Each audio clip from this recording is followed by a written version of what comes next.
शरत चंद्र चट्टोपाध्याय द्वारा लिखित उपन्यास चरित्रहीन।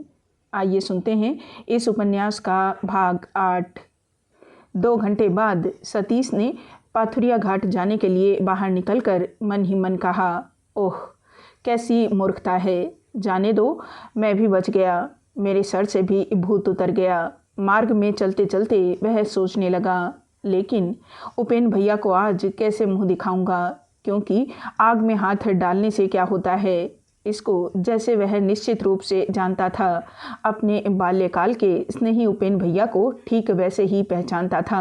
उनके सामने इन सब अपराधों की क्षमा नहीं है। आजन्म स्नेह के बदले भी उपेन भैया से तनिक भी प्रश्रय पाने की आशा नहीं है। इस बात को उससे अधिक और कोई नहीं जानता था। किरणमयी के मकान का मुख्य द्वार खुला था। उसी स्थान पर सतीश चुपचाप खड़ा हो गया और अंदर प्रवेश करने के पहले सभी बातों पर एक बार अच्छी तरह विचार करने लगा। उसके ध्यान में आया कि केवल उपेन भैया ही उसके मित्र, गुरु और आदर्श हैं। उससे बढ़कर अपना कौन है। उसी उपेन भैया के पास जाकर सर उठाकर खड़े होने का अब कोई उपाय नहीं रह गया है। कल्पना से वह स्पष्ट देखने लगा। आज भेंट होने के साथ ही अत्यंत क्रोध, शुद्ध आंखों की दृष्टि, उनके बंधुत्व, स्नेह, प्रेम सभी को बिल्कुल ही जला डालेगी, तनिक भी क्षमा न करेंगी। यही क्या सब कुछ है। इस मकान का द्वार भी इसके लिए सदा के लिए बंद हो जाएगा। फिर यहाँ वह कौन मुँह लेकर प्रवेश करेगा। लेकिन इतनी हानि, इतनी लांछना जिसके कारण हुई, इतना बड़ा सत्यानाश जो कर गई, वह उसकी कौन थी जो स्वयं पकड़ में नहीं आई लेकिन मुझे बांध गई। उसने स्वयं तो दुख भोग नहीं किया, लेकिन मुझे दुख के सागर में डुबो गई। जिस बात को सत्य कहकर मैं स्वीकार नहीं कर सकता, उसे झूठ कहकर उड़ा देना संभव है। एक लंबी सांस छोड़कर सतीश ने मन ही मन कहा, सावित्री, तुमने दुख दिया है, इसके लिए अब दुख नहीं है, लेकिन सच और झूठ को एक साथ मिलाकर यह कैसी विडंबना में तुम मुझे बांध कर रख गई हो। दासी ने एकाएक आकर देखा, आपको बहूजी बुला रही हैं। सतीश ने चौंक कर प्रश्न किया, उपेंद्र आ गए हैं? हाँ, कल बड़ी रात को आए हैं। उनका छोटा भाई, छोटी बहू जी? दासी ने सिर हिलाकर कहा, कहाँ, नहीं तो वह अकेले ही आए हैं। आने के बाद से ही हमारे बाबू के पास बैठे हुए हैं। बाबू कैसे हैं? दासी ने लंबी सांस लेकर कहा, और बाबू समाप्त होने में देर नहीं है। सतीश ने एक क्षण चुप रहकर प्रश्न किया, भाभी कहाँ है? वह अभी स्नान कर रसोई घर गई हैं। सतीश और कोई प्रश्न न करके धीरे धीरे दबे पांव सीधे रसोई घर में चला गया। किरणमयी संभवतः प्रतीक्षा ही कर रही थी। सतीश के द्वार के निकट आते ही उसने उत्सुकता से पूछा, मकान में प्रवेश न करके बाहर खड़े रहे, यह क्या बाबूजी? आंखें धंस गई है, चेहरा इतना उदास है, रात को क्या नींद नहीं आई? सतीश के कानों में प्रश्न के प्रवेश करते ही उसका क्रोध आग की तरह लाल होकर फिर उसी क्षण बुझकर राख बन गया। बोला, हाँ, सारी रात जागकर उसको लेकर आमोद प्रमोद करता रहा, सुनकर संतुष्ट हो गई ना? फिर यहाँ मैं न आऊँ, यही ना? किंतु उस छोटे मनुष्य उपेन बाबू से कहना, मुझसे पूछते तो मैं सच्ची बात ही बता देता। संसार में उसके सिवा और भी मनुष्य है जो सत्य बोल सकते हैं। इसके सिवा मेरा ऐसा कोई संबंध भी नहीं है कि डर कर मुझे असत्य बोलना पड़ता। कह दो उसे, समझ गई ना भाभी? यह कहकर वह वापस घूम पड़ा। अचानक सतीश का यह मनोभाव देखकर, ऐसा कंठ स्वर सुनकर किरणमयी किम कर्तव्य विमूढ़ सी हो गई। किरणमयी ने घबरा कर बाहर आकर पुकारा, जाओ मत बबुआ जी, सुनो तो। सतीश चिल्लाकर बोला, क्या होगा सुनकर? सच कहता हूँ भाभी, वह इतना नीच मनुष्य है, वह मैंने भी नहीं सोचा था। जहाँ वह रहता है वहाँ मैं नहीं रहता। आज मैं समझ रहा हूँ क्यों बाबूजी ने उस दिन चिट्ठी लिखी थी। लेकिन उस नीच से जाकर कह देना, मैं उसकी परवाह नहीं करता। किरणमयी ने व्याकुल होकर पूछा, किससे? क्या कह रहे हो बबुआ जी? ठीक कह रहा हूँ भाभी, ठीक कह रहा हूँ। उससे कह देने से वह समझ जाएगा। लेकिन आज तुमसे भी कह जाता हूँ, बिना अपराध के ही अपने घर का द्वार मेरे मुंह के सामने तुमने बंद कर दिया है। लेकिन एक दिन समझोगी, सतीश कितना ही बुरा क्यों न हो, उस पर विश्वास करके किसी ने किसी दिन धोखा नहीं खाया है। और एक बात उससे कह देना, उसकी जितनी इच्छा हो, जहाँ तक हो सके सर्वनाश का प्रयत्न करे, लेकिन मैं भी उसको अब अपना मुँह न दिखाऊंगा, वह भी मुझको एकाएक सतीश दरवाजे की ओर देखकर रुक गया और दूसरे ही क्षण मुंह फेर कर आंधी की तरह शीघ्रता से चला गया। उसकी दृष्टि का अनुसरण करके किरणमयी की भी दोनों आंखें पत्थर की मूर्ति की भांति स्तब्ध उपेंद्र के मुंह पर जा पड़ी। वह चिल्लाहट सुनकर रोगी की सैया के पास से उठकर चले आए थे और कमरे का द्वार थोड़ा सा खोलकर खड़े सुन रहे थे। किरणमयी को एक बार ख्याल हुआ, क्या बात है, उपेंद्र इसे जान लेना चाहेंगे। लेकिन वह कुछ भी न पूछकर चुपचाप किवाड़ बंद कर कर अंदर चले गए। किरणमयी के आश्चर्य का ठिकाना नहीं रहा। यह कैसी घटना घट गई। सतीश अपने उपेंद्र भैया का उसके मुंह पर कैसा अपमान कर गया, किस लिए। वह रसोई घर में वापस जाकर हाथ के कामों को मानो स्वप्नाविष्ट की तरह करने लगी, लेकिन मन में एक गंभीर क्षुब्ध आश्चर्य सहस्रों रूप धारण करके निरंतर चक्कर लगाने लगा। उसके घर में ही जो बहुत बड़ी विपत्ति शीघ्र ही में आने वाली थी, क्षण भर के लिए वह उसे भी भूल गई। केवल सोचने लगी, कल संध्या के बाद सतीश अपने डेरे पर वापस चला गया था। उसके बाद इसी एक ही रात में ऐसी क्या घटना घटी है जिससे वह ऐसा उन्मत्त आचरण करके चला गया। फिर भी उपेंद्र ने एक बात भी जान लेने की इच्छा प्रकट नहीं की। उसको ऐसा मालूम हुआ, क्षण भर के लिए उपेंद्र के सूखे कठोर मुख पर मानो असहनीय आश्चर्य फूट पड़ा। लेकिन यह सच है या केवल उसके ही मन की कल्पना है, इसका भी वह निश्चय न कर सकी। उपेंद्र वापस चले गए और रोगी के बिछोने के एक छोर पर अपने पहले के स्थान पर जा बैठे। वह स्वभावतः ही शांत प्रकृति के थे। एकाएक किसी पक्ष में या विपक्ष में मतामत प्रकट नहीं करते थे, लेकिन वह सहज निर्मल विचार शक्ति उनमें उस समय किसी तरह न रह सकी। जब सुरबाला आदि को ज्योतिष के घर पहुंचाकर बड़ी रात को अकेले हारान के घर में आए, उस समय हारान का श्वास कष्ट भयंकर रूप से बढ़ गया था। भीतर होश था या नहीं, यह भी अनुमान करना कठिन था। चारों ओर देखकर उनकी अवस्था बड़ी भीषण मालूम होती थी, फिर भी कहीं मानो जरा भी व्याकुलता नहीं थी। इसके पहले उन्होंने जो 2-4 मृत्युशैय्या देखी थी, उनका इसके साथ कितना अधिक अंतर था। रोगी के सिरहाने उसी तरह एक तेल का दीपक अत्यंत धीमे जल रहा था। माँ कमरे के एक कोने में चटाई बिछाकर सो रही थी। केवल किरणमयी जागती हुई बैठी थी, लेकिन उसके भी आचरण में घबराहट का कोई भी लक्षण ढूंढ कर न पाने से उसको ऐसा ज्ञात हुआ मानो वह परम उदासीनता से पति की मृत्यु की प्रतीक्षा में बैठी हुई है। माँ का भी कैसा निर्लिप्त भाव है, अपनी बीमारी से व्याकुल है।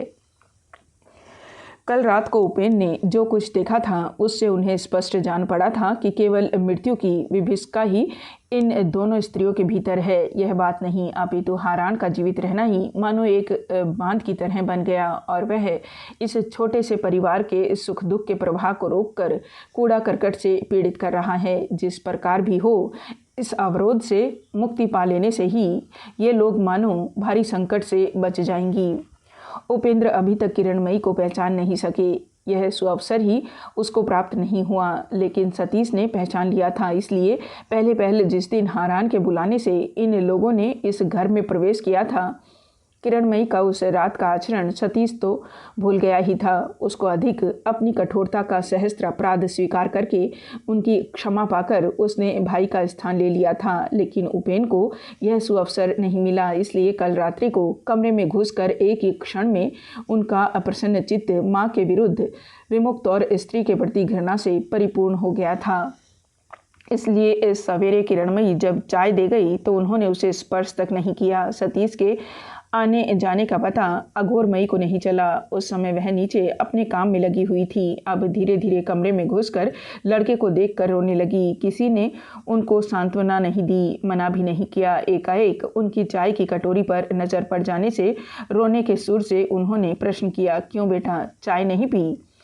उपेंद्र संक्षेप में बोले, नहीं। अघोरमयी अत्यंत व्यग्र हो उठी, नहीं, यह नहीं होगा बेटा, सारी रात जागते रहे हो। इस पर यदि तुम बीमार पड़ जाओगे तो मैं फिर नहीं बचूंगी। उपेंद्र कुछ बोले नहीं, केवल अघोरमयी के मुंह पर तीक्ष्ण दृष्टि डालकर दूसरी ओर ताकने लगे। इसका अर्थ समझने की शक्ति अघोरमयी में नहीं थी। बार बार जिद करने लगी, किंतु उस दृष्टि का अर्थ समझ गई। किरणमयी इस कमरे में इस मृत प्राय संतान के निकट बैठकर दूसरे के लड़के के लिए जननी की यह व्याकुलता कितनी असंगत और अशोभनीय जान पड़ी। यह उसकी तीक्ष्ण बुद्धि से छिपी नहीं रही। लेकिन यह जो कुछ भी हो, उपेंद्र भी किस लिए इस एक तुच्छ अनुरोध के विरुद्ध इस तरह दृढ़ प्रतिज्ञा करके कड़े बनकर बैठे रहे, इसका भी कोई कारण किरणमयी न समझ सकी। उनका यह व्यवहार किरणमयी की दृष्टि में कम अशोभनीय नहीं जान पड़ा। दोनों ओर की यह जिद डॉक्टर के आ जाने से स्थगित हो गई। अंग्रेज डॉक्टर 2-3 मिनट तक प्रतीक्षा कर अपना अंतिम उत्तर देकर चले गए और उसके साथ यह भरोसा भी दे गए कि अगली शेष रात्रि के पहले मृत्यु की संभावना नहीं है। उस समय 10 बजे थे। किरणमयी ने तनिक निकट आकर मृदु स्वर से कहा, आपको एक बार वहां जाकर उन लोगों से भेंट कर आना भी तो आवश्यक है। उपेंद्र ने किसी और न देखकर कहा, वैसी आवश्यकता तो नहीं है, वे लोग सब बातें जानते हैं। किरणमयी ने कहा, तो भी एक बार जाइए, अभी तो कोई भय नहीं, तब तक स्नान करके जरा विश्राम करके लौट आ सकेंगे। उपेंद्र चुप रहे। किरणमयी मृदु और दृढ़ स्वर से बोली, जरा सोच कर देखिए, स्नान भोजन न करके उपवास करके अब सामने सामने बैठे रहने से तो कोई फल नहीं है। गाड़ी का सफ़र करके आए हैं, कल सारी रात यहाँ बैठे रहे, उसके बाद आज दिन रात बराबर इस तरह बैठे रहने से बीमार पड़ सकते हैं। सतीश बबुआ भी नहीं हैं। इस समय आप सचमुच ही बहुत थके जान पड़ते हैं। मैं बैठी हुई हूँ, तब तक आप घूम कर आइए, बात मानिए, उठिए। एकाएक मुंह पर उठाकर देखते ही उपेंद्र ने दृष्टि झुका ली। इस प्रकार इतनी बातें किरणमयी ने पहले कभी उनके सामने नहीं कही थी। इस कंठ स्वर में शुभाकांक्षा की अधिकता नहीं थी, फिर भी एक दृढ़ता थी, कोमलता थी। उपेंद्र के कानों में किरणमयी का यह स्नेह भरा प्रथम अनुरोध बहुत ही सुंदर जान पड़ा।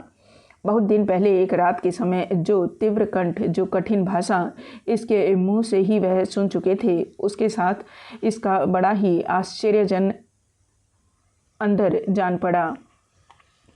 उपेंद्र ने किसी और न देखकर प्रश्न किया, आप लोगों का दिन आज कैसे बीतेगा? किरणमयी ने कहा, यह बात क्यों पूछ रहे हैं? हम लोगों पर आज जो दुख आने वाला है उसमें कोई भाग लेने नहीं आएगा, लेकिन आप अब देर न करें, इसी वक्त उठिए। सच्ची बात कहने का यह कितना अद्भुत शांतिपूर्ण ढंग था। क्षण भर के लिए उपेंद्र ने सब कुछ भूलकर अपनी आश्चर्य भरी दोनों आँखों की परिपूर्ण दृष्टि किरणमयी के मुँह पर लगा दी।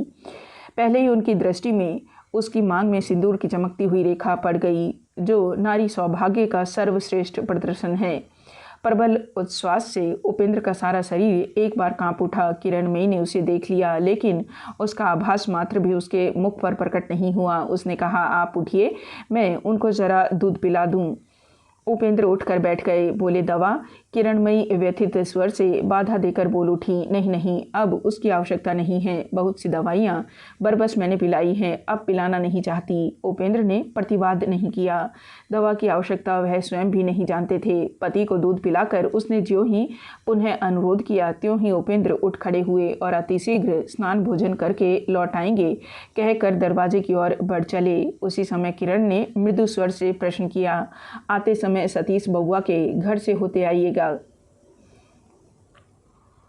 क्या?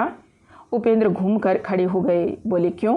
किरणमयी ने कहा, मेरे पास तो कोई आदमी नहीं है कि उनके डेरे पर एक बार किसी को भेजूंगी, इसलिए कह रही हूँ, यदि आप एक बार। उपेंद्र को एकाएक ज्ञात हुआ इस बुला लाने के प्रस्ताव से उन्हीं को मानो विशेष रूप से ठोकर लगाई गई है, इसलिए तीखे स्वर से उन्होंने पूछा, उससे आपको विशेष कुछ आवश्यकता है? यह कंठ स्वर और उसका तात्पर्य किरणमयी से छुपा नहीं, लेकिन इसलिए अपने कंठ स्वर से उसने उसे और बढ़ा नहीं दिया, केवल कहा, इस दुर्दिन में तो मुझे सभी की आवश्यकता है। उपेन बाबू, उसके अतिरिक्त किस कारण वह आप पर इतना क्रोध करके चले गए यह भी नहीं जानती, इसलिए मैं सोचती हूँ एक बार उनको बुला लाने का प्रयत्न करना क्या अच्छा नहीं है? उपेंद्र ने मन ही मन और चिढ़कर कहा, आप उनके लिए उद्विग्न मत होइए, वह तो मेरा ही मित्र है, अपना भला बुरा हम लोग ही ठीक कर सकेंगे। फिर भी आपको यदि विशेष कार्य हो तो उसके पास आदमी भेज सकता हूँ, स्वयं जाने का समय मेरे पास नहीं है। किरणमयी ने मृदु स्वर में कहा, यही अच्छा है, आदमी भेज दीजिएगा, उनका आना आवश्यक है। मित्र के साथ मित्र का मेल समझौता जब भी हो, लेकिन मैं उनकी बहन हूँ, अपनी बड़ी विपत्ति के दिनों में अपने को दंड देने का अवसर आप लोगों को न दूंगी। नहीं नहीं, इसकी आवश्यकता ही क्या है, मैं खबर भेज दूंगा, कहकर उपेंद्र बाहर चले गए। गोई भाई बहन का नया रिश्ता कहाँ किस रूप में स्थापित हुआ, इसकी कोई जिम्मेदारी उस पर नहीं। इस बात को उसने मन ही मन स्वीकार कर लिया। फिर भी जिस आत्मीयता की धारा एक दिन उसके बीच से प्रवाहित हो रही थी, वह आज उसे अतिक्रम कर प्रवाहित होने लगी। इस समाचार से उसे चोट पहुंची। मित्र के प्रति वह जो मन में आए कर सकता है, पर भाई बहन के निकटतम संबंध में किरणमयी किसी मित्र को हस्तक्षेप नहीं करने देगी। इसे समझाने के लिए अस्पष्टता का किंचित अंश बाकी नहीं रखता गया है।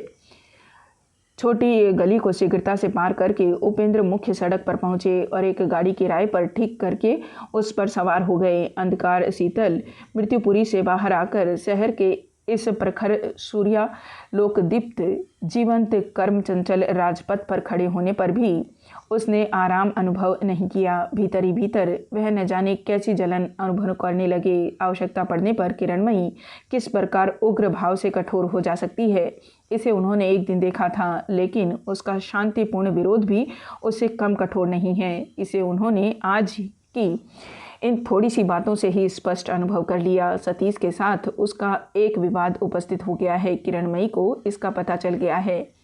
यह बात भी उनकी समझ में आ गई, लेकिन झगड़े का कारण चाहे जो कुछ भी हो, दोष गुण का विचार यह स्वयं ही करेगी और किसी को हाथ डालने न देगी। यह बात घूम फिर कर उसके मन में आने जाने लगी। स्त्रियों के संबंध में उपेंद्र को अपना मत परिवर्तन करने का समय आ गया। आज उनको मन ही मन स्वीकार करना पड़ा। स्त्रियों के विषय में उनकी जो भी धारणा थी उसमें बहुत बड़ी भूल थी। ऐसी नारी भी है जिसके सामने पुरुष का आकाशभेदी मस्तक आप ही झुक जाता है। शक्ति काम नहीं करती, सिर झुका देना ही पड़ता है। ऐसी ही नारी है किरणमयी। उस रात्रि को जब प्रथम परिचय हुआ था, इसी के संबंध में उपेंद्र ने सतीश के सामने मुंह से दूसरी तरह की बातें कही थी, पर हृदय में सकरुण अवज्ञा के साथ सोचा था कि वह उसी प्रकार की उग्र स्वभाव की स्त्री है जो अत्यंत साधारण कारण से ही होश हवास से खोकर विक्षिप्त की भांति विष खाकर या गले में फांसी लगाकर भयंकर कांड कर बैठती है। पर आज उन्होंने देख लिया और समझ लिया कि नहीं, ऐसी बात नहीं है। यह अत्यंत संकट के बीच भी बुद्धि ठीक रखना जानती है और जरा भी उग्र न होकर सरलता से अपनी इच्छा का प्रयोग कर सकती है। इस घर में सतीश का आना जाना उचित अनुचित जो भी हो, किरणमयी ने बुलाया है, यह खबर सतीश को देनी ही पड़ेगी।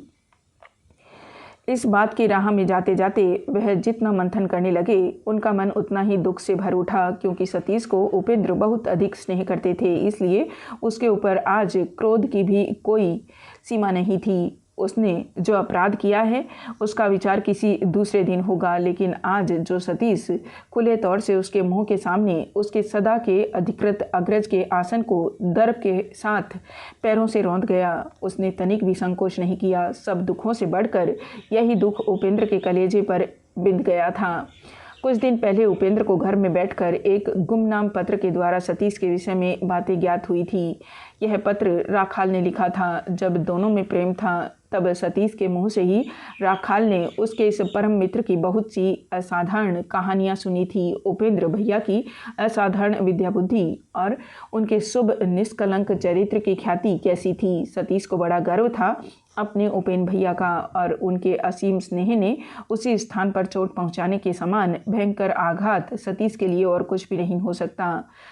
धूर्त राखाल इस बात को भली प्रकार समझ गया था, लेकिन इस पत्र ने उस समय कुछ भी कार्य नहीं किया था। उपेंद्र ने पत्र पढ़कर फेंक दिया था और पत्र लेखक को लक्ष्य करके मुस्कुराते हुए कहा था, तुम चाहे जो भी हो और सतीश की जितनी ही गुप्त बातों की जानकारी तुमको क्यों न हो गई हो, मैं तुमसे भी अधिक उसको जानता हूँ। और 2 दिनों के बाद पिता के प्रश्न के उत्तर में हंसकर कहा था, सतीश अच्छी तरह ही है, किंतु जान पड़ता है कि किसी से झगड़ा करके पुराना डेरा छोड़कर अन्यत्र चला गया है। उसी मनुष्य ने एक गुमनाम पत्र लिखकर उसके संबंध में अनाप शनाप बातें लिख भेजी है। बूढ़े ने उद्विग्न मुंह से पूछा था, कैसी अनाप शनाप बातें उपेंद्र?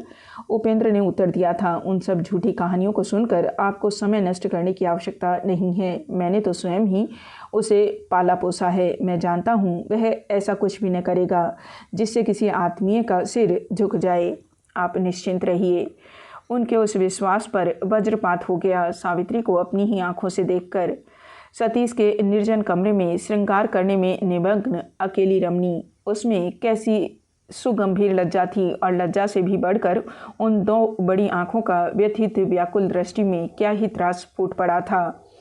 इसमें भूल करने की गुंजाइश नहीं थी। एक क्षण में ही उपेंद्र के मन में राखाल की उस प्राय भूली हुई चिट्ठी का अक्षर अक्षर मानो आग के अक्षरों की भांति जल उठा था। प्रश्न करने या संदेह करने की और कुछ भी आवश्यकता नहीं थी।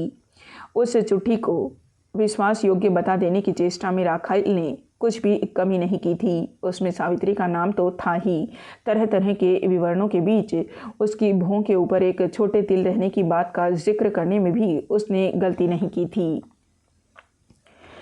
वह चित्र इतना ही सुस्पष्ट था कि क्षण भर के दृष्टिपात से ही उपेंद्र ने देख लिया था। सतीश को बुला देने का अप्रिय कार्य मार्ग में ही खत्म करके चले या नहीं, इसका निश्चय करते करते ही भाड़े की गाड़ी ज्योतिष साहब के घर के सामने पहुंच गई और फाटक में प्रवेश करते ही उनकी उत्सुक दृष्टि को किसी ने मानो 2 मंजिले की ओर खींच लिया। उपेंद्र ने एक गर्दन बढ़ाकर देखा। उन्होंने जिसकी निसंदेह आशा की थी ठीक वही मौजूद थी। खुली बड़ी खिड़की पर एक स्थिर प्रतिमा इसी रास्ते से ऊपर ही मानो समूचा प्राण मन उड़ेल कर खड़ी थी। इतनी दूर से अच्छी तरह देख लेना संभव नहीं था, तो भी उनके मानस नेत्रों से खिड़की पर खड़ी होने वाली के होठों की कुछ कपकपी से लेकर आंखों की पलकों के ऊपर की जल रेखा तक भी छिपी नहीं रही। उनकी इतनी देर की चिंता, ज्वाला, अभिमान और अपमान के घात प्रतिघात की वेदना मिट गई। केवल यही एक बात मन में जाग उठी कि सुरबाला की सारी रात और समूचा प्रातःकाल न मालूम किस तरह बीता है, जो ऐसी है शक्ति रहने की हालत में शायद उसको घर से बाहर निकालने भी नहीं देती। उसने इस अपरिचित शहर के बीच इस गंभीर रात्रि में अपने बीमार पति को अकेले घर से बाहर जाने देकर इतने समय तक कैसे बिताया। इसे सोचकर एक तरफ उनको हंसी आ गई, दूसरी तरफ वैसे ही आंखों के एक कोने में जल भी आ गया। सरोजनी शायद खबर मिलने पर ठीक उसी समय अंदर से दौड़ती हुई बाहर के बरामदे में पहुंच गई। उपेंद्र को देखते ही उसके मुंह पर और उसके नेत्रों में हंसी की छटा भर गई। गाड़ी से उतरते न उतरते ही वह बोल उठी, बाहर अब एक पल भी नहीं, एकदम ऊपर चले जाइए। उपेंद्र यथासंभव गंभीर मुंह से इसका कारण पूछते समय स्वयं भी हंस पड़े। तब सरोजनी ने हंसकर कहा, अच्छी स्त्री को कल रात को आपने मेरे जिम्मे कर दिया था, न तो स्वयं सो सकी और न तो मुझे ही सोने दिया। सारी रात गाड़ी की आवाज़ सुनती रही और खिड़की खोल कर देखती रही। यह क्या, पत्र लिखने क्यों बैठ गए? नहीं नहीं, यह नहीं होगा, एक बार दर्शन तो दे दीजिए, उसके बाद जो इच्छा हो कीजिए। अभी भी बाहर के बरामदे में एक छोटी सी मेज पर लिखने की सामग्री तैयार थी। उपेंद्र ने एक कागज़ खींचकर कहा, पत्र लिख लूँ, उसके बाद जो कहिए मैं कर सकता हूँ, लेकिन इसके पहले नहीं, 5 मिनट से ज़्यादा न लगेगा। इच्छा हो तो जाकर खबर दे सकती हैं। सरोजनी ने उसी तरह हंसते हुए चेहरे से कहा, मुझे खबर देने की आवश्यकता नहीं है, उन्होंने ही मुझे खबर देने के लिए बाहर भेजा है। अच्छा, मैं 5 मिनट खड़ी रहती हूँ, आपको साथ लेकर ही चलूँगी। उपेंद्र फिर उत्तर न देकर पत्र लिखने लगे। लिखते लिखते उनके चेहरे पर व्यथा और विरक्ति के जो सुस्पष्ट चिन्ह पड़ रहे थे, उन्हें निकट ही खड़ी रहकर सरोजनी निरीक्षण कर रही थी। इसको वह जान भी न सके।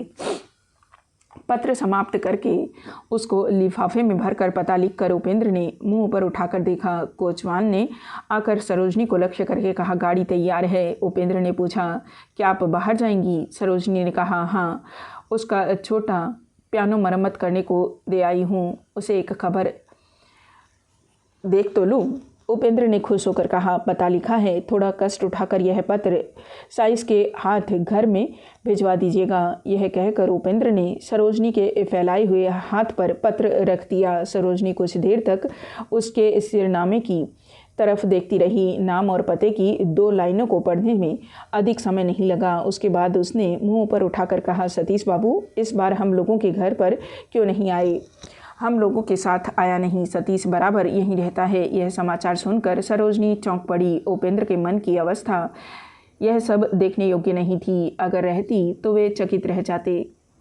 सरोजनी ने अपनी लज्जा को दबाकर सहज भाव से बोलने की चेष्टा की। वह कभी इस ओर कदम नहीं रखते, लेकिन इतने दिनों से इतने पास रह रहे हैं। उपेंद्र अन्य मनस्क होकर कोई दूसरी ही बात सोच रहे थे।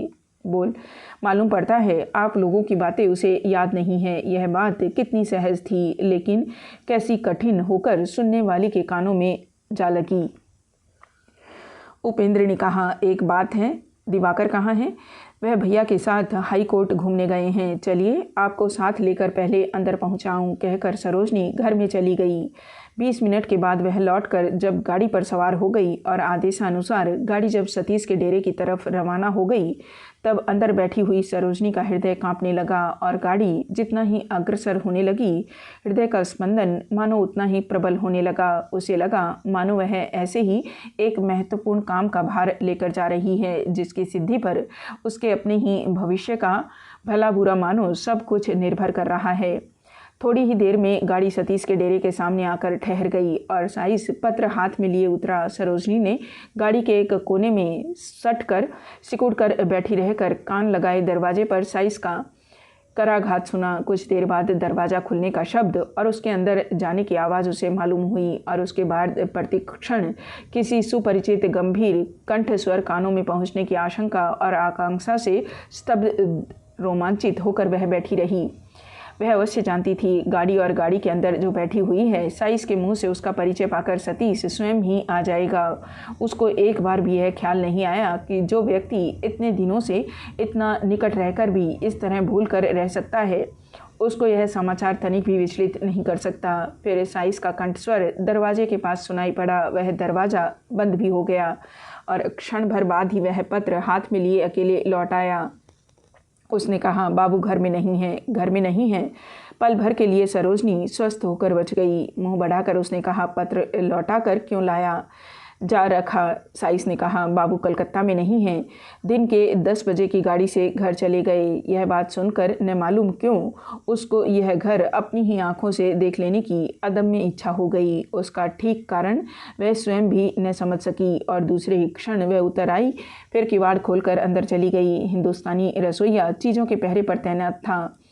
उसकी सहायता से सभी कामों में घूम फिर कर देखकर नीचे उतरने के रास्ते में रस्सी की अरगनी पर लटकती हुई एक अधमैली चौड़ी पाट की साड़ी पर सरोजनी की निगाह पड़ गई। कौतूहली होकर प्रश्न करने पर ब्राह्मण ने अपनी बोली में बताया, यह माँ जी का कपड़ा है। तीसरे पहर स्नान कर सावित्री ने अपने पहनने की भीगी साड़ी सूखने के लिए डाल दी थी। वह उस समय तक टंगी हुई थी। आश्चर्य में पड़कर पूछताछ करने पर इस माई जी के बारे में सरोजनी को जो बातें मालूम हुई, उससे वह और भी आश्चर्य में पड़ गई। जो सब घटनाएं सहज भाव से घटित नहीं होती और जिनके अंदर पाप रहता है, उन्हें छानबीन कर समझ न सकने पर भी सभी लोग अपनी बुद्धि के अनुसार इस प्रकार समझ सकते हैं। यह हिंदुस्तानी भी सपत्नीक उपेंद्र के आने और इस तरह उसी क्षण चले जाने से लेकर आज सवेरे मालिक के अचानक प्रस्थान कर देने के बीच माई जी का जो संपर्क रहा, उसको अनुमान से समझ गया था। विशेष रूप से सतीश का उद्भ्रांत आचरण किसी भी आदमी की दृष्टि से छिपा रहना संभव नहीं था। इसलिए उसने सावित्री की बीमारी आदि की बहुत सी बातें कह दी और उनकी देखभाल करने के लिए उसके मालिक को इस तरह व्यस्त और व्याकुल होकर अकस्मात प्रस्थान करना पड़ा है, यह बात भी उसने एक तरह समझा दी। सरोजनी यही एक नया तथ्य जान गई कि उपेंद्र वगैरह सब पहले इसी घर में आए थे। सामान तक गाड़ी से उतार लिया गया था। केवल उसी दम सब उठाकर उसी गाड़ी पर सवार होकर चले गए। फिर भी उन लोगों में से किसी ने सतीश के नाम का भी जिक्र नहीं किया। उसके बाद आज यह पत्र आया है। स्पष्ट ही समझ में आ गया, उपेंद्र को अपने मित्र के अकस्मात चले जाने की बात मालूम नहीं है। अधीर उत्सुकता से लगातार इस स्त्री के संबंध में तरह तरह के प्रश्न करके उसकी अवस्था और सुंदरता के संबंध में उसको जो तालिका मिली, यह सत्य लांघ कर भी बहुत ऊंचाई पर चली गई। आखिर में लौट आने पर जब वह गाड़ी में बैठ गई, तब उसको पियानो की मरम्मत कराने का शौक दूर हो गया था और अज्ञात भारी बोझ से हृदय के अंदर भाराक्रांत हो उठा था। यह रहस्यमयी कौन है और किस कार्य के सिलसिले में आई थी, यह बात जानी नहीं गई, लेकिन एकाएक छिपाने चुराने का अस्तित्व उसके मन में दृढ़ता से अंकित हो रहा। सतीश और किरणमयी पर उपेंद्र की रंजिश और अभिमान जितना बड़ा ही क्यों न हो, उसको प्रधानता देकर कर्तव्य की अवहेलना करना उसकी आदत नहीं है। इसलिए भोजन आदि के बाद पाथुरिया घाट के घर पर लौट जाने की ही उनकी इच्छा थी अवश्य, लेकिन घोर थकावट ने आज उनको परास्त कर दिया। इसके अलावा सुरबाला ऐसी जिद पकड़ी रही कि उसकी अवहेलना करके जाना भी कठिन हो गया। कई घंटे बाद जब उनकी नींद टूटी तब दिन शेष नहीं था। हड़बड़ाकर उठकर बैठ जाने के साथ ही पास की तिपाही पर रखे हुए पत्र पर उनकी दृष्टि पड़ गई। उसे उठाकर हाथ में लेकर उन्होंने देखा पत्र उसी तरह बंद है, जिस कारण ही क्यों न हो वह सतीश के हाथ में नहीं पड़ा है। आहट पाकर सुरबाला ने कमरे में प्रवेश कर कहा, सतीश, बबुआ यहाँ नहीं है। दिन के 10 बजे की गाड़ी से घर चले गए हैं। यह समाचार सुनकर उपेंद्र का मुंह स्याह हो गया। अगले ही ख्याल हुआ, इस अपरिचित शहर में हारान की आसन मृत्यु संबंधी जितने कर्तव्य हैं अब अकेले उन्हीं को संपन्न करने पड़ेंगे। ओहो, कितने काम हैं और कितने भयंकर कष्टकर हैं। लोगों को बुलाना, चीज सामान जुटा देना, सद्य विधवा और जन्नी की गोद से उसके एकमात्र संतान का मृत शरीर खींचकर ढोले जाना, इस मर्मांतक शोक के दृश्य की कल्पना करके ही उनका सर्वांग पत्थर की तरह भारी और समस्त चित्त पाथुरिया घाट के विरुद्ध एक वक्र होकर खड़ा हो गया। उनकी जानकारी में वे मन ही मन सतीश के ऊपर निर्भर थे। अब वही संकट अभिमान और अपमान के आवरण को भेद कर सामने प्रकट हो गया। यह सब काम उपेंद्र की प्रकृति के विरुद्ध हैं। यथाशक्ति वह इसमें पड़ना नहीं चाहते थे, लेकिन सतीश के लिए यह सब काम कितने सहज थे। गांव में ऐसा कोई भी आदमी नहीं मरा जहां वह अपना कर्मठ बलवान शरीर लेकर सबसे पहले हाजिर न हुआ हो और सभी अप्रिय काम चुपचाप आडंबर के बिना संपन्न न कर दिए हों। दुर्दिन में सभी उसको खोजते थे और उसके आगमन से शोकात्र और विपत्तिग्रस्त गृहस्थ इस दुख के भी बीच सांत्वना और साहस पाता था। वही जब कलकत्ता छोड़कर चला गया तब क्षण भर के लिए उपेंद्र को किसी और फिर रास्ता नहीं दिखाई पड़ा। सुरबाला ने पति के मुख का भाव देखकर हारान की अवस्था के बारे में पूछा, लेकिन सतीश का प्रसंग नहीं उठाया। सरोजनी ने वापस आकर बातों की जानकारी प्राप्त करने के बीच बातचीत के बहाने जो जिक्र किया था उसी से उसने कल रात की घटना का अनुमान कर लिया था। सतीश उसके पति का कितना बड़ा मित्र है इसको वह जानती थी, इसलिए इस व्यथा को उसने छिपा दिया। सुरबाला की सांसारिक बुद्धि पर कुछ भी आस्था न रहने के कारण ही उपेंद्र किसी दिन भी स्त्री के सामने किसी समस्या का जिक्र नहीं करते थे, लेकिन अभी अभी वह अपने को इतना विपत्तिग्रस्त समझ रहे थे कि उसी क्षण सारी स्थिति खोलकर प्रकट करके व्याकुल भाव से बोले, वह मुझे इस विपत्ति में छोड़कर चला जाएगा सुरो, यह मैंने सपने में भी नहीं सोचा था। अकेला इस अनजान स्थान में क्या उपाय करूं? यह कहकर उपेंद्र मानो असह्य शिशु की भांति स्त्री के मुंह की ओर ताकने लगे।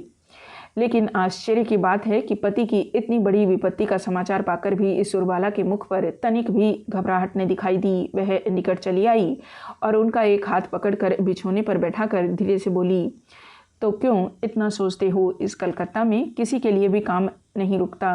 चाय तैयार है, हाथ मुंह धोकर तुम चाय पी लो। छोटे बउआ जी को साथ लेकर मैं भी चल रही हूँ, चलो। उपेंद्र ने अवाक होकर कहा, तुम चलोगी? सुरबाला ने अविचलित भाव से कहा, अवश्य ही चलूंगी। किसी स्त्री के दुर्दिन में उसके पास रहना स्त्री का ही काम है। यह कहकर उसने अनुमति के लिए प्रतीक्षा भी न करके पास के कमरे से चाय लाकर हाजिर कर दी और दिवाकर को खबर देकर बाहर चली गई। गृहस्थों के घर घर में सब संध्या के दीपक जलाए जा चुके थे। ठीक उसी समय उन लोगों ने पाथुरिया घाट के घर में प्रवेश किया। सदर दरवाजा खुला था, लेकिन नीचे कहीं भी कोई नहीं था। अंधेरा टूटा फूटा घर शमशान की तरह खामोश था। दोनों को सावधानी से अनुसरण करने का संकेत करके उपेंद्र ऊपर चढ़कर हारान के बंद किवाड़ के सामने आकर क्षण भर के लिए स्तब्ध होकर खड़े हो गए। अंदर से केवल एक मर्मभेदी लंबी सांस कानों में आकर पहुंची। कांपते हुए हाथ से किवाड़ ढीलकर देखते ही अंदर में बिछोने पर आपाद मस्तक वस्त्र आच्छादित हारान का मृत शरीर दिखाई पड़ा। उसके दोनों पैरों के बीच मुंह छिपाकर सद्य विधवा औंधी होकर पड़ी हुई थी। उसने एक बार सिर हिलाकर उठाकर देखा और दूसरे ही क्षण विद्युत वेग से उठकर खड़ी होकर आर्द्र स्वर से माँ कहकर चित्कार कर तुरंत ही उपेंद्र के पैरों के नीचे मूर्छित होकर गिर पड़ी। और उसी क्षण पल भर में सुरबाला ने उद्भ्रांत हतबुद्धि पति को एक और ढेल कर कमरे में घुसकर किरणमयी के मुंह को अपनी गोद में ले लिया। अस्थि मांस मेद मज्जा रक्त से निर्मित इस मानव शरीर में सभी चीज़ों की एक सीमा निर्धारित है। मातृ स्नेह भी असीम नहीं है, उसका भी परिमाण है। भारी बोझ दिन रात खींचकर घूमते रहने से रक्त संचार जब बंद होने लगता है, तब उस सीमा रेखा के एक छोर पर खड़ी रहकर जननी भी फिर संतान को ढोकर एक कदम भी आगे नहीं बढ़ सकती। यह स्नेह के अभाव से होता है या सामर्थ्य के अभाव से, इसकी मीमांसा का भार अंतर्यामी के हाथ में है, माँ के हाथ में नहीं। उस दिन जब हारान का मृत शरीर माता की गोद से अलग होकर शमशान में चला गया, तब अघोरमयी की छाती को चीर कर जो लंबी सांस उसी असीम के पद प्रांत में इस मृत्यु वार्ता को ढोकर ले गई, वह अपने साथ और कुछ ले गई या नहीं, इसका अनुमान करने का सामर्थ्य मनुष्य में नहीं है। उनकी अत्यंत ज्वर की दशा में ही हारान की मृत्यु हुई। उसके बाद 8-10 दिन किस तरह कहाँ से चले गए वे जान न सकी। श्राद्ध के किसी प्रकार समाप्त हो जाने पर उन्होंने उपेंद्र को पकड़ लिया। कहा, बेटा, पास के घर से मालिक घराने की बड़ी बहू काशी वृंदावन प्रयाग घूमने जाएगी, क्या उसके साथ जाना नहीं हो सकता? क्यों नहीं मौसी, अच्छी तरह से हो सकता है। लेकिन कहकर उसने एक बार किरणमयी की ओर देखा। किरणमयी ने समझकर कहा, मेरे लिए चिंता न करो बबुआ, मैं दासी को लेकर अच्छी तरह रह सकूंगी। लेकिन उपेंद्र इस पर तुरंत ही सम्मित जवाब न दे सके, चुप ही रहे। किरणमयी उनके मुंह की ओर क्षण भर देखती रही, फिर बोली, क्या यह भी तो हो सकता है दिवाकर बबुआ तो कलकत्ता में रहकर ही पढ़ेंगे, ऐसा निश्चय हो चुका है। उनको मेरे ही पास क्यों नहीं रख देते? एक अनजान घर में रहने की अपेक्षा मेरी आंखों के आगे तो अधिक अच्छा है, देखभाल भी होगी। कलकत्ता में अकेले रखने में जो सब भय है वह भी भय न रहेगा। यह कहकर उसने उपेंद्र के मुँह पर अपनी दृष्टि स्थिर कर दी। अघोरमयी अपनी पूरी सम्मति देकर बोल उठी, इससे अच्छी और कौन बात हो सकती है उपेन, यही करो। उस लड़के की देखभाल भी होगी, यह भागनी भी जो कुछ हो जरा हिल डोल कर बचेगी। ये किसी प्रकार जरा बाहर निकल सकने में ही बच सकेगी। इतनी आसानी से ऐसा सीधा मार्ग आविष्कृत होते देख उन्होंने निश्चित भाव से एक लंबी सांस ली। लेकिन उपेंद्र किरणमयी का साहस देखकर एकदम स्तंभित हो गए। ऐसा एक अचिंतनीय प्रस्ताव उनके मुंह से निकला ही कैसे, यह तो वह सोचने पर भी समझ न सके। दिवाकर जो कुछ भी हो वह बच्चा नहीं है, वह भी यौवन प्राप्त पुरुष है। फिर भी इस परम रूपवती रमणी को अकेले इस निर्जन घर में ठीक मानो बच्चे की ही तरह उसका लालन पालन करने और सुयोग्य बना देने का हर प्रकार का दायित्व निसंकोच ग्रहण करने को तैयार देखकर उपेंद्र के मुँह से भली बुरी कोई बात नहीं निकली। यह रमणी कैसी असाधारण बुद्धिमती है, यह जानना उनके लिए शेष नहीं था। उसने संगत असंगत शारीरिक और सामाजिक विधि व्यवस्था विशेष रूप से जानबूझकर ही यह प्रसंग उठाया है, इसमें भी संदेह नहीं है। फिर भी यह कैसी बात है, किस तरह उसने कही। पल भर में उसने अपनी समस्त पर्यवेक्षण शक्तियों को जागृत और एकत्र करके इस अनंत सौंदर्यमयी के हृदय में भेद देना चाहा, लेकिन कहीं भी उनको प्रवेश करने का मार्ग नहीं मिला। अपितु कहीं मानो जोरों से टकराकर उसी क्षण वापस आ गई। लेकिन यह जो पल भर के लिए दोनों एक दूसरे की मुंह की ओर चुपचाप ताकते रहे, इसी में दोनों के बीच मानो एक नए प्रकार से जान पहचान हो गई। उसको ख्याल हुआ, ऐसी शुद्ध शांत और आत्म संयमपूर्ण वैराग्य की मूर्ति उसने और कभी नहीं देखी। उस दिन रात के समय इसके वेश की सजावट देखकर सद्य समागत उसकी और सतीश की दृष्टि झुलस गई थी। ख्याल हुआ था इसकी तुलना नहीं है। इस तरह सजावट न कर सकने से किसी भी सजावट ही नहीं की जा सकती। आज फिर उसकी यह रूखी शिथिल असंबद्ध केश राशि और विधवा की सजावट देखकर ज्ञात हुआ, ऐसी संभवतः किसी दिन वह दिखाई नहीं पड़ी। अत्यंत अकस्मात नवलब्ध चेतना की तरह यही एक बात उनकी नस नस में प्रवाहित हो गई कि सौंदर्य का यह जो अपरिसीमन समावेश है, यह ठीक अग्निशिखा की तरह तरंगित होकर ऊर्ध्व की ओर उठ रहा है। इसे जी भर कर देखना चाहिए, स्पर्श नहीं करना चाहिए। जो करता है वह मरता है।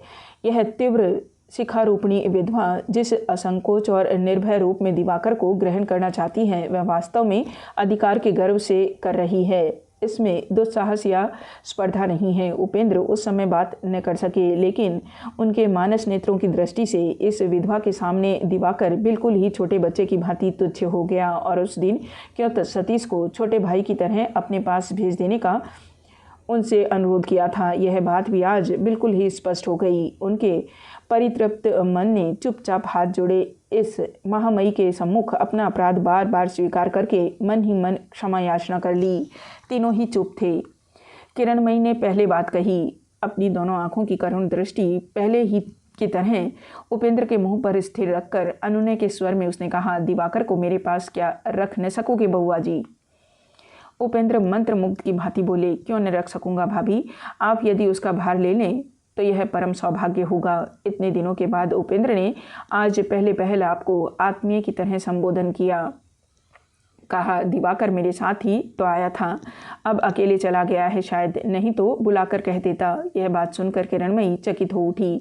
इस बार उसके मुंह से बात नहीं निकली। अकस्मात आनंद की बाढ़ ने मानो उसके दोनों किनारों को बहा देने की तैयारी कर दी, इसलिए वह क्षण भर के लिए दूसरी ओर मुंह फेर कर अपने को संभालने लगी। इतना थोड़ा सा आत्मीय संबोधन, यह कितना है, किंतु इसी के लिए वह मानो कितने युगों से प्यासी थी, ऐसा उसे ज्ञात हुआ। सतीश ने यही कहकर पुकारा है, दिवाकर यही कहकर पुकारा करता है, लेकिन उसने और इसमें कितना अंतर है।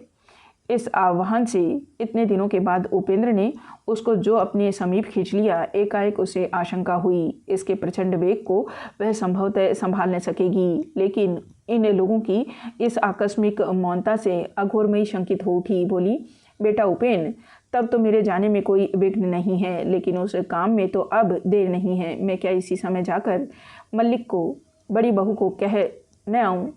उपेंद्र किरणमयी की ओर एक बार दृष्टिपात करके बोले, मैंने तो कह दिया है मौसी, इसमें मुझे कोई आपत्ति नहीं है। तुम्हारी बहू जी के सहमत होने में हो तो हो, जब उनका भी मत है तब तुम्हारी तीर्थ यात्रा में तो कोई बाधा ही मैं नहीं देखता। तो जाऊं बेटा, मैं इसी समय जाकर उससे कह आऊं, यह भी जान जाऊं कब उन लोगों का जाना होगा। इतना कहकर अघोरमयी दासी को बुलाकर प्रफुल्ल मुंह से नीचे उतर गई। उनकी इस शीघ्रता से उपेंद्र ने मन ही मन संतोष का अनुभव करके कहा, अच्छा ही हुआ, जिस तरह भी हो अब कुछ दिनों के लिए उनका बाहर जाना अत्यंत आवश्यक है। किरणमयी कुछ भी नहीं बोली। इस समय वह किसी कारण मानो अनमनी सी हो गई थी। उत्तर न पाकर उपेंद्र ने फिर कहा, आपकी इस सम्मति है न भाभी? उपेंद्र के कंठ स्वर से वह क्षण भर अबोध की भांति उनके मुंह की ओर देखती रहकर एकाएक मानो सचेत हो उठी। उसने कहा, अवश्य ही बबुआ जी, अवश्य। वह कैसा अंधकूप है, इसे केवल हम लोग ही जानती हैं। चली जाएं, कुछ दिनों तक इस दुख के घेरे से छुटकारा पाकर बच जाएं। उसकी ये बातें इस प्रकार उसके मुंह से बाहर निकली कि उपेंद्र ने कष्ट अनुभव किया। पीड़ित चित्त से कुछ देर तक मौन रहकर बोले, बस दुख के घेरे से केवल उनका ही नहीं भाभी, आपका भी बाहर निकलना उचित है। किरणमयी ने कातर दृष्टि से कहा, मेरा कौन है बबुआ जी जिसके पास मैं जाऊंगी? उपेंद्र ने प्रश्न किया, आपके पिता के घर क्या कोई नहीं है? किरणमयी हंस पड़ी, बोली, पिता का घर कहाँ है यही तो मैं नहीं जानती। मामा के घर पाली पोसी गई थी, उन लोगों को खबर भी 8-10 वर्षों से मैं नहीं जानती। 10 वर्ष की आयु में ब्याह हो जाने पर वही जो इस मकान में मैं आ गई, मृत्यु न होने के संभवतः अब इसमें से मैं निकल ही न सकूंगी। उपेंद्र अत्यंत व्यथित हो गए। फिर सोचकर बोले, तो आप भी क्यों मौसी के साथ पश्चिम को नहीं चली जाती? घूमना भी होगा, तीर्थ यात्रा भी होगी। कहकर वह किरणमयी का मनोभाव देखकर आश्चर्य में पड़ गए, क्योंकि ऐसे प्रस्ताव से उसने जरा भी आनंद प्रकट नहीं किया। वैसे ही निरुत्साह से नीचे को ताकती रही। उपेंद्र को तुरंत ही यह ध्यान आ गया कि यह घर छोड़कर जाने में असमर्थ हो रही है। उन्होंने कहा, आप इस घर के लिए सोच रही हैं, कोई चिंता मत कीजिए, मैं इसकी देखभाल का प्रबंध करने दूंगा, कोई वस्तु नष्ट न होगी। इस बार किरणमयी मुस्कुरा उठी, बोली, तुमने संभवतः मेरी उस प्रथम रात्रि का पागलपन स्मरण करके यह बात कही है बबुआ जी। उपेंद्र घबरा कर बोल उठे, नहीं, ऐसी बात नहीं है, लेकिन यह भी यदि हो तो उसको पागलपन क्यों कह रही है? उस दशा में सतर्क होना तो सभी के लिए उचित है। किरणमयी ने हंसी के साथ कहा, इतना सतर्क होना नहीं चाहिए था बबुआ जी। उपेंद्र ने कहा, नहीं, क्यों? अपने घर द्वार धन दौलत पर ममता किसकी नहीं है? भविष्य की दुश्चिंता किसको नहीं होती? नहीं, ऐसी बात आप मत कहिए। उसमें असंगति या अस्वाभाविकता कुछ भी नहीं है, न रहने से ही अच्छा है। लेकिन मैं तो अब उसको शुद्ध पागलपन के अतिरिक्त और कुछ भी सोच नहीं सकती। और एकाएक गंभीर होकर बोली, तुम पर भी संदेह? छी छी, कैसी कड़ी बात मैंने कह दी थी, स्मरण होने से अब स्वयं ही लज्जा से मरने लगी हूँ। यह कहते कहते उसका सहज सुंदर मुख अनुताप से मानो पिघल गया। उपेंद्र ने प्रतिवाद नहीं किया, वह चुपचाप ताकते रहे। पल भर मौन रहकर उसने फिर कहा, किंतु वह ममता अब कहाँ है बबुआ जी? एक बार भी तो यह विचार नहीं आता कि यह घर मेरा रहेगा या हाथ से निकल जाएगा। रहे तो रहे, न रहे तो चला जाए। सोचती हूँ मार्ग के वृक्षों के नीचे का स्थान तो कोई रोक न सकेगा, मुझे वही काफ़ी होगा। उपेंद्र ने इसका भी प्रत्युत्तर नहीं दिया। सद्य विधवा के वैराग्य की इन थोड़ी सी बातों से उनका हृदय श्रद्धा तथा करुणा से लबालब भर उठा। किरणमयी ने कहा, मकान के लिए नहीं बबुआ जी, लेकिन माँ के साथ तीर्थ में जाने से भी क्या मैं शांति पाऊंगी? सुनती हूँ उन सब स्थानों में सर्वत्र ही तो बहुत से लोगों की भीड़ होती है। उपेंद्र ने गर्दन हिलाकर कहा, तीर्थ स्थानों में तो लोगों की भीड़ होती ही है भाभी, लेकिन आपका और कुछ भले ही न हो, तीर्थ करना तो हो जाएगा, यह भी तो एक काम है। फिर किरणमयी उपेंद्र के मुंह की ओर देखकर मुस्कुरा पड़ी, बोली कुछ भी नहीं। वह किस लिए हंस पड़ी उसका तात्पर्य समझ न सकने के कारण उपेंद्र संभवतः कुछ कहने जा रहे थे, लेकिन एकाएक आश्चर्य में पड़कर उन्होंने देखा पास के कमरे से दिवाकर निकल आया। तो क्या इतनी देर से उसी कमरे में था रे? किरणमयी ने कहा, दिवाकर बबुआ कृपा करके मेरी पुस्तकें ठीक से रख दे, मैं तुमको बताना भूल गई थी। दिवाकर ने निकट आकर कहा, कितनी पुस्तकें कैसी दशा में हो गई हैं भाभी, लेकिन खोल कर देखने से ज्ञात होता है कि ये कितने यत्न से उन सब को पढ़ते थे। किरणमयी ने सम्मति देकर कहा, सचमुच यही बात है, जिसको पढ़ना कहते हैं वह उसी तरह पढ़ते थे। तुम्हारे हाथ में वह कौन सी पुस्तक है बबुआ जी? दिवाकर ने लज्जित भाव से कहा, मैं संस्कृत नहीं जानता, फिर भी पढ़ने का प्रयत्न करूँगा। यह कठोपनिषद है। इतनी किताबें रहते पसंद आई तो भी तो कठोपनिषद। किरणमयी का प्रश्न समझ में नहीं आया। दिवाकर के उसकी और जिज्ञासु दृष्टि से देखकर बोला, क्यों, इससे भी अधिक कोई और किताब है क्या भाभी? शायद मेरे लिए अनधिकार चर्चा है, समझ नहीं पाऊंगा, लेकिन यथासाध्य प्रयत्न तो करना चाहिए। जो समझ रहे हो वह बात नहीं है देवर जी, लेकिन इस तरह प्रयत्न करने लायक यह किताब नहीं है। हाँ, कहीं कहीं बुरी भी नहीं लगती। कोई कामकाज न हो तो आत्मा के नाना रूपों की नई नई कहानियाँ पढ़ने से समय कट जाता है, बस और कुछ नहीं। सुनकर दिवाकर का चेहरा पीला पड़ गया। बोला, यह क्या कर रही हैं भाभी आप? कहते हैं उपनिषद वेद हैं, इसका हर अक्षर अभ्रांत सत्य है। उसका विस्मय देखकर किरणमयी को हंसी आ गई। बोली, कोई धर्म ग्रंथ अभ्रांत सत्य नहीं हो सकता, वेद भी धर्म ग्रंथ है, उनमें भी मिथ्या का अभाव नहीं है। दोनों कानों में उंगली डालकर जोर से सिर हिलाते हुए बोला, वेद मिथ्या, बस बस आगे मत बोलिए, सुनना भी पाप है। कहावत है वेद वाक्य, ये क्या मनुष्य रचित है जो मिथ्या होंगे? ये तो वेद हैं वेद। उसकी यह हालत देखकर किरणमयी खिलखिलाकर हंस पड़ी। कानों में उंगली निकालकर अपनी उत्तेजना पर लज्जित होते हुए दिवाकर ने कहा, सचमुच पाप है भाभी, वेद भी कभी मिथ्या हो सकते हैं। ये क्या बेकार के धर्म ग्रंथ हैं जिनमें लोग शिवोक्ति कहकर अपनी तरफ से 2-4 श्लोक और गढ़ी हुई 10 कहानियाँ जोड़ देते हैं। वेद का मतलब ही साक्षात सत्य है। सहसा एकदम गंभीर हो गई। किरणमयी भी बोली, क्या मालूम देवर जी, मैंने तो जो उसमें सुना था वही कहा, लेकिन तुमने भी तो अभी अभी स्वीकार किया है कि धर्म ग्रंथों में शिवोक्ति कहकर कुछ बहुत झूठा जोड़ा गया है। कुछ दिन पहले दिवाकर ने एक मानसिक पत्रिका में पुराण संबंधी समालोचना पढ़ी थी, अतः मानते हुए बोला, बहुत बुरी बात है, परंतु धर्म ग्रंथों में प्रशिक्षित अंश काफ़ी है, इसे अस्वीकार नहीं किया जा सकता। लेकिन झूठ ज़्यादा दिन नहीं चलता भाभी, पकड़ा जाता है। कैसे पकड़ा जाता है? किरणमयी ने पूछा। यह तो मुझे अच्छी तरह नहीं मालूम, पर जो मिथ्या है उसकी बारीकी से आलोचना करते ही पंडितों को पता चल जाता है कि कौन सा सत्य है, कौन सा मिथ्या, क्या असल है और क्या प्रशिक्षित। लेकिन इस कारण आप वेद को सत्य न माने, यह ठीक नहीं है। उपेंद्र अब तक एक शब्द भी नहीं बोले थे। किरणमयी के क्रूर परिहासों का तात्पर्य न समझ पाकर चुप बैठे तर्क वितर्क सुन रहे थे। उनकी ओर कटाक्ष फेंककर हंसी रोकते हुए भी गंभीर बनकर किरणमयी ने दिवाकर से कहा, देवर जी, मैंने एक धर्मशास्त्र में पढ़ा था कि एक ब्राह्मण का लड़का यम से मिलने गया। जब वह पहुंचा, यम घर पर नहीं थे, शायद ससुराल गए हुए थे। 3 दिन बाद लौटे तो घर के लोगों से पता चला कि लड़के ने 3 दिन से कुछ नहीं खाया पिया, उपवास था। एक तो ब्राह्मण और फिर अतिथि। यम बड़े दुखी हुए। आखिर में उससे बोले कि तुम 3 दिन के उपवास के बदले 3 वर ले लो। अच्छा। बात पूरी करने से पहले ही दिवाकर हो करके हंस पड़ा। बोला, यह कौन सा उपवास उपन्यास में पढ़ा है भाभी? सहज भाव से किरणमयी बोली, मैंने तो जो पढ़ा था वही बताया है। अच्छा, तुम्हें विश्वास है कि ऐसा हो सकता है? कभी नहीं, असंभव, जोर देकर दिवाकर ने कहा। असंभव क्यों है? यह भी तो धर्मशास्त्र में ही लिखा है। यह प्रशिक्षित है, गढ़ी हुई कहानी है। कैसे जाना कि कहान है? भाभी, थोड़ी बहुत बुद्धि तो सभी में होती है। मैं ज़्यादा नहीं जानता, पर यह झूठी कहानी है, इसमें कोई संदेह नहीं है। ऐसा हो ही नहीं सकता देवर जी। इसी प्रकार हर व्यक्ति अपनी विद्या बुद्धि एवं अभिज्ञता द्वारा सत्य और मिथ्या तोलते हैं। इसके अलावा और कोई मानदंड नहीं है। परंतु यह वस्तु सबके समान रूप से नहीं मिलती। तुम जिसे सत्य समझते हो मैं न मान पाऊँ तो मुझे दोष नहीं जा सकता, बिल्कुल नहीं दिया जा सकता।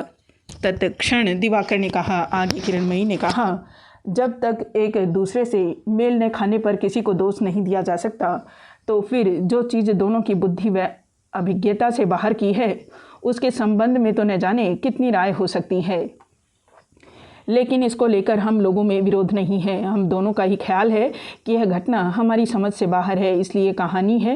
क्यों देवर जी? किरणमयी उसे कहाँ ले जाना चाहती है, ठीक से न समझ पाकर दिवाकर ने संक्षेप में माना हाँ कहा। फिर से हंस पड़ी किरणमयी। बोली, ठीक है, पर मेरी इस कहानी का अंतिम भाग तुम्हें अपने हाथ की उस किताब में ही मिलेगा, इस उपनिषद में।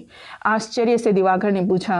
उसी प्रकार कौतूहल भरे स्वर में किरणमयी ने जवाब दिया, तब तो तुम्हें इसका हर अक्षर अभ्रांत सत्य नहीं लगेगा ना? जवाब नहीं दे पाया दिवाकर, हतबुद्धि सा बैठा रहा। उपेंद्र की ओर नजरें उठाकर किरणमयी ने पूछा, तुम्हारी क्या राय है देवर जी? मुस्कुरा दिए उपेंद्र। बोले, कुछ नहीं। अपने को संभाल कर दिवाकर बोला, लेकिन यह रूपक भी तो हो सकता है, पर रूपक तो सच्ची घटना नहीं होता। हो सकता है यह किताब आरंभ से अंत तक पूरी मिथ्या न हो, किंतु कितनी सत्य है यह तो बुद्धि के तारतम्य के हिसाब से लगा लेगा कोई भी। इसलिए अगर तुम्हारी बुद्धि के अनुसार इसका बाहर आना सत्य है तो मेरी बुद्धि के हिसाब से 15 आने झूठ हो सकता है। इसमें भी मेरा तो कोई कसूर नहीं होगा देवर जी। दिवाकर हाथ की पुस्तक को नीरव देखता रहा। किरणमयी की बातों से उसे दुख हो रहा था। कुछ देर चुप रहकर बोला, भाभी, आप जिसे मिथ्या बता रही हैं हो सकता है उसका कोई गूढ़ उद्देश्य रहा हो, इसलिए मिथ्या की आवना तुम तो अनुमान कर रहे हो, वह हो सकता है, यह मैं मान लेती हूँ, लेकिन तो भी वह अनुमान के सिवा और कुछ भी नहीं है, और अर्थ जो कुछ भी हो मार्ग सन्मार्ग नहीं है। यह बात मान लेनी चाहिए कि मिथ्या से भुलावा डालकर सत्य का प्रचार नहीं होता। सत्य को सत्य की तरह बताना ही पड़ता है, तभी मनुष्य बुद्धि के परिमाण में समझ पाएगा। आज नहीं तो कल समझ पाएगा। एक ही समझ में न आए तो दूसरे की समझ में आएगा। अगर समझ न आए तो झूठ का सहारा लेकर रोचक बनाने के प्रयत्न से बढ़कर गलत और कुछ नहीं हो सकता। देवर जी, झूठ पाप है, लेकिन सच को झूठ में जकड़ कर कहने जैसा पाप संसार में नहीं है। दिवाकर का मुंह उतर गया। वह चुपचाप बैठा रहा। उसके चेहरे को देखकर किरणमयी मन की बात समझ गई। कोमल स्वर में बोली, इसमें दुखी होने की बात नहीं है देवर जी। जो सत्य है उसे हमेशा हर परिस्थिति में ग्रहण करने का प्रयत्न करना, फिर उसमें वेद मिथ्या हो या शास्त्र, ये सत्य से बड़े नहीं हैं। जिद के कारण हो या ममता के कारण हो अथवा दीर्घ काल के संस्कार के कारण हो, आंख बंद करके असत्य को सत्य मानकर विश्वास कर लेने में कोई पौरुष नहीं है। एक क्षण चुप रहकर फिर बोली, लेकिन ऐसा भी मत सोच लेना कि मैंने मिथ्या समझा है इसलिए वह मिथ्या हो गया। मेरे कहने का तात्पर्य यही है कि सत्य मिथ्या जो भी हो उसे बुद्धिपूर्वक सोच समझ कर ग्रहण करना चाहिए। आंख बंद करके किसी बात को मान लेने में कोई सार्थकता नहीं है। उससे न तो उसका गौरव बढ़ता है और न ही तुम्हारा। कुछ सोचकर दिवाकर ने पूछा, अच्छा भाभी, जो वस्तु बुद्धि के बाहर हो उसके संबंध में सत्य मिथ्या का निर्णय कैसे करेंगी? तुरंत उत्तर देते हुए किरणमयी ने कहा, कोई निर्णय नहीं करूंगी। जो बुद्धि के बाहर होगी उसका त्याग कर दूंगी। मुँह से अव्यक्त अबोध अज्ञेय कहकर व्यवहार में उसी को जानने कहने की चेष्टा कभी नहीं करूंगी, और जो करेंगे उन्हें भी बर्दाश्त नहीं करूंगी। तुमने यह सारी पुस्तकें नहीं पढ़ी देवर जी, पढ़ोगे तो देखोगे कि सर्वत्र यही चेष्टा और यही जिद है। जहाँ देखो जोर जबरदस्ती। जिस मुंह से एक बार कहा कि समझा नहीं जा सकता, उसी मुंह से जरा आगे ऐसी बातें कही हैं जैसे अभी सब कुछ अपनी आंखों से देख कर आ रहे हो। जिसकी किसी भी तरह उपलब्धि न हो पाने की बात कही है, उसी की उपलब्धि के लिए पन्ने पर पन्ने रंग डाले हैं, पोथी पर पोथी लिख डाली है। क्यों? जिस मनुष्य ने जीवन में कभी लाल रंग नहीं देखा, उसे क्या मुंह से समझाया जा सकता है कि लाल क्या है? और न समझने पर, न मानने पर क्रोध, शाप और भय दिखाने की सीमा नहीं रहती। बस बड़ी बड़ी बातों के दाव पेच। निर्गुण, निराकार, निर्लिप्त, निर्विकार, कोरी बातें हैं सब, कोई मतलब नहीं है इनका। और अगर कोई अर्थ है तो बस इतना कि जिन्होंने यह सारी बातें अस्वीकृत की है, प्रकारांतर में उन्होंने ही कहा है कि इस विषय में किसी को रंच मात्र चिंता नहीं करनी चाहिए, सब निष्फल है, निरर्थक श्रम है। दिवाकर बड़ी देर तक मौन रहा। उसके बाद उसने धीरे धीरे कहा, भाभी, आप आत्मा को नहीं मानती? नहीं। क्यों?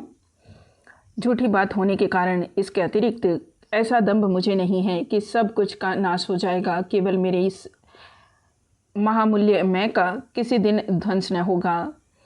ऐसी कामना भी मैं नहीं करती कि मेरा यह मैं बचा रहे। अच्छा, ईश्वर, उनको भी क्या आप स्वीकार नहीं करती? किरणमयी ने हंसकर कहा, इतना डर कर क्यों कर रहे हो बाबूजी? इसमें डर की बात कुछ भी नहीं है।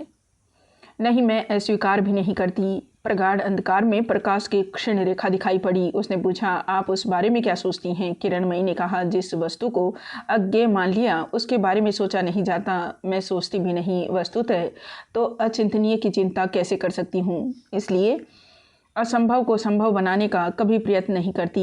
किसी चीज़ को बढ़ाकर बड़ा बनाया जा सकता है, बढ़ाने से वह और बड़ा बन सकता है, यह भी जानती हूँ, लेकिन उसे खींच तान कर अनंत बनाया जा सकता है, ऐसी गलती मैं नहीं करती। तो क्या उनको सोच भी नहीं जा सकती? सोचा जाता है बबुआ जी, छोटा बनाकर सोचा जाता है। मनुष्य के दोष गुण को एक में मिलाकर छोटा मोटा देवता मानकर निरक्षर लोग जिस तरह भक्ति भाव से सोचते हैं, उसी तरह केवल सोचा जाता है। नहीं तो ज्ञान के अभिमान से ब्रह्म बनाकर जो लोग सोचना चाहते हैं, वे केवल अपने को धोखा देते हैं। लेकिन आज और नहीं है। ये सब बातें किसी दूसरे दिन होगी। उपेंद्र के मुंह की ओर देखकर हंसते हुए मुख से बोली, लेकिन बबुआ जी बड़े सयाने हो। हम लोगों ने झोंक में आकर तर्क वितर्क किया और तुमने अपने को बिल्कुल ही बचा रखा। मैं जानती हूँ तुम सब कुछ जानते हो, लेकिन मन की बात भी तुमने किसी को न जानने दी। उपेंद्र हंस पड़े। उन्होंने कहा, नहीं भाभी, मैं इस संबंध में बिल्कुल ही महामूर्ख हूँ। मैं स्तंभित होकर केवल आप ही की बातें सुन रहा था। किरणमयी ने हंसकर कहा, व्यंग्य कर रहे हो बबुआ जी? नहीं भाभी, सच्ची बात ही कह रहा हूँ, लेकिन सोचता हूँ अपनी इस थोड़ी सी उम्र में आप इतना कब पढ़ गई, इतना सोचा भी कब?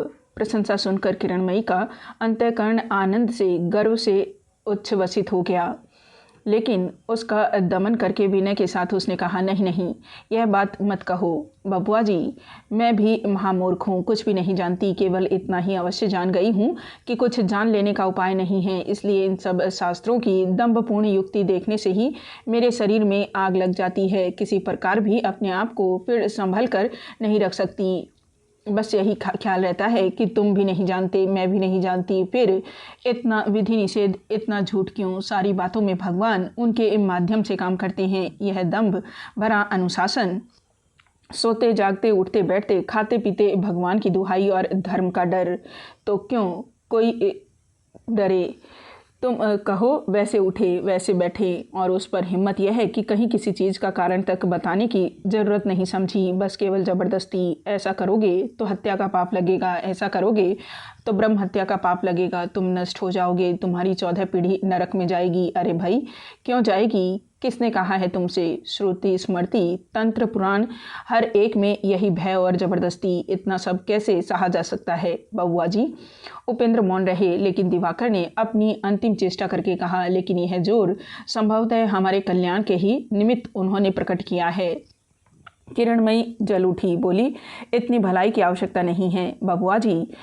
मानो वे ही लोग केवल मनुष्य बनकर देश भर के पशुदल को लाठी की ठोकर से अच्छे मार्ग में खदेड़ देने के लिए अवतीर्ण हुए हैं। अपनी भलाई कौन नहीं चाहता, समझाकर कहो भाई इसमें तुम्हारी भलाई है, इसलिए यह सब विधि निषेध बना दिया है। मुझे भी तो समझने देना चाहिए, क्यों इस मार्ग से ही मेरा मंगल है। इससे तो इतना आंख लाल करने, इतने झूठे उपन्यास लिखने की आवश्यकता नहीं पड़ती। कहते कहते उसके भीतर का क्रोध स्पष्ट हो उठा। उपेंद्र को अचानक प्रथम रात्रि की बात स्मरण हो आई। यह है वही मूर्ति, पिंजरे में बंद जंगली पशु का वह मर्मभेदी गर्जन। लेकिन क्या चाहती है यह? किसके विरुद्ध इसका इतना रोष है? शास्त्र और शास्त्राकार की किस जंजीर को तोड़कर यह विधवा मुक्ति प्रार्थना कर रही है? उसको शांत करने के अभिप्राय से उपेंद्र ने सविनय हंसी के साथ कहा, हम दोनों तो आपकी बातों का उत्तर न दे सके भाभी, लेकिन एक व्यक्ति है जिसके सामने आपको भी तर्क में हार कर आना पड़ेगा। यह मैं कह देता हूँ। किरणमयी अपनी उत्तेजना स्वयं ही समझकर अंत में मन ही मन लज्जित हो गई। उसने भी हंसकर कहा, ऐसा कौन है, बताओ तो बबुआ जी। उपेंद्र ने गंभीर होकर कहा, आप परिहास मत समझिएगा, सच ही कहता हूँ। उसको जीत पाना कठिन है। उसका पढ़ना लिखना ज़्यादा हुआ हो तो ऐसी बात नहीं, लेकिन उसकी तर्क बुद्धि अति सूक्ष्म है। वह भी इन सब पर विश्वास रखती है। उसको निरुत्तर बनाकर आप आ सकें तभी समझूंगा। किरणमयी ने उत्साहित होकर कहा, भले ही मैं न कर सकूं, लेकिन सीख कर भी तो आ सकूंगी। हंसकर उसने कहा, वह कौन है बबुआ जी? हमारी छोटी बहू तो नहीं? उपेंद्र हंसने लगे, बोले, वही वास्तव में भाभी। उसकी विचार शक्ति अद्भुत है। तर्क बुद्धि देखकर समय असमय पर मैं सचमुच ही मुग्ध हो जाता हूँ। मैं क्या उत्तर दूंगा, क्या प्रश्न करूँगा, यह मानो मैं ढूंढ कर पाता ही नहीं, हतबुद्धि होकर बैठा रहता हूँ। उपेंद्र के मुंह से सुरबाला की इस प्रशंसा से किरणमयी के मुख की दीप्ति बुझ गई। फिर भी इसमें भाग लेने की उसने इच्छा की, लेकिन इसी की वेदना से समूचे अंग को घेर कर मानो गले को जकड़ कर पकड़ लिया। एकाएक वह बात न कह सकी, लेकिन उपेंद्र ने इसे लक्ष्य नहीं किया। उन्होंने कहा, उसके साथ संभवतः किसी दिन इस विषय पर आपकी आलोचना नहीं हुई है? किरणमयी ने गर्दन हिलाकर कहा, नहीं, केवल 2 ही दिन तो वह यहाँ आई थी, वह भी ऐसे समय में नहीं कि कोई बातचीत हो सकती। चलो न बबुआ जी, आज एक बार तुम्हारे तर्कवीर को देखाऊं। उपेंद्र हंसने लगे। उन्होंने कहा, नहीं भाभी, वह तार्किक बिल्कुल ही नहीं है। वस्तुतः इस विषय के सिवा वह तर्क करती ही नहीं। जो आप कहेंगी उसी को वह मान लेगी। 3 दिन के बाद वह घर लौट जाएगी। अनुमति दें तो यहीं उसे ले आऊं। किरणमयी ने त्रस्त होकर कहा, नहीं बबुआ जी, नहीं, यहाँ लाकर उसको मैं कष्ट देना नहीं चाहती। वह जिस दिन कष्ट स्वीकार करके आई थी वह मेरे लिए अहोभाग्य था। मुझे तुम ले चलो, मैं चलूँगी। अच्छा, एक बात मैं पूछती हूँ बबुआ जी, इतना बड़ा तार्किक गुरु रहते हुए भी तुम दोनों भाई मेरी बातों का उत्तर क्यों न दे सके? इन बातों को किरणमयी ने सरल परिहास के रूप में ही कहना चाहा, लेकिन वेदना के बोझ से अंतिम बातें भारी होकर प्रकट हो गई। दिवाकर चुप हो रहा। उपेंद्र ने कहा, नहीं भाभी, उसकी ये सब युक्तियाँ सीखी नहीं जाती। कितनी ही बार तो उन्हें सुन चुका हूँ, किसी प्रकार भी उनको समझ नहीं सका। जो लोग भगवान को मानते हैं वे कहेंगे उनके ही दाहिने हाथ का श्रेष्ठ दान है। सच कहता हूँ भाभी, अनेक बार मुझे ईर्ष्या हुई है कि उसके सहस्त्र भागों का एक भाग भी यदि मैं पा जाता तो उस दशा में धन्य हो जाता।